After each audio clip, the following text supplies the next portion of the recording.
Magandang araw Pilipinas! Heto na ang pinakabagong weather update ngayong araw, Monday, September 15, 2025. Ang low pressure area na binabantayan natin ay huling nakita sa layong 235 kilometro sa kanluran ng San Jose Occidental, Mindoro, at ito ang pangunahing dahilan ng maulap na kalangitan at malalakas na pag-ulan sa ilang bahagi ng bansa. Bukod dito, nananatiling banta ang isang malakas na bagyo na inaasahang mabubuo sa mga susunod na mga araw. At bago ang lahat, huwag kalimutang mag-subscribe dito sa channel para sa pinakabagong ulat panahon. Sa lagay ng panahon ngayong araw, asahan sa Metro Manila, Ilocos Region, Cordillera Administrative Region, Central Luzon, Calabarzon, Mimaropa at Western Visayas ang maulap na kalangitan na may mga thunderstorms at posibleng flash floods at landslides. Sa Cagayan Valley, maulap din ang kalangitan na may thunderstorms dulot ng easterlies at posibleng magdala ng pagbaha lalo na sa mabababang lugar. Samantala, sa nalalabing bahagi ng bansa kabilang ang Mindanao, bahagyang maulap hanggang maulap ang kalangitan na may thunderstorms dulot ng localized thunderstorms at posibleng magdulot ng biglaang pagbaha o pagguho ng lupa. Pagdating naman sa lagay ng hangin at dagat sa extreme northern Luzon, magiging katamtaman ang hangin mula silangan at katamtaman din ang taas ng alon na 1.2 hanggang 2.1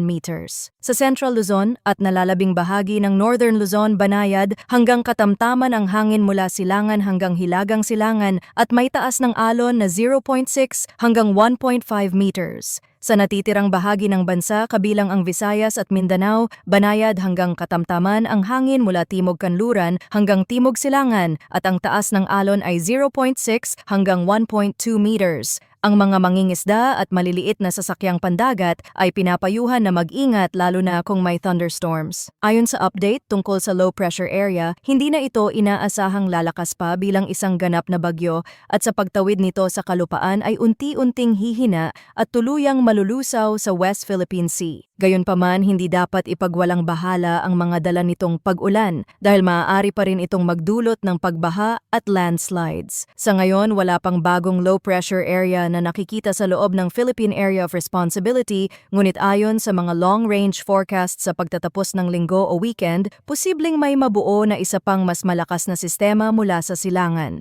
Ayon sa European model, may posibilidad na ang sistemang ito ay maging isang ganap na bagyo at tatawid papuntang Northern Luzon at kung bababa ang direksyon nito, maaaring sa Central Luzon ito dadaan. Gayunpaman, hindi pa rin dapat magpakampante dahil mabilis magbago ang forecast at anumang oras ay maaaring magbago ang direksyon at lakas ng sistema. Mga kababayan, mahalaga na manatiling alerto at nakatutok sa mga opisyal na abiso ng pag-asa at dito sa ating channel para sa pinakabagong impormasyon. Maraming salamat sa inyong walang sawang pagtutok at suporta at lagi po tayong mag-ingat at maging handa sa anumang pagbabago ng panahon.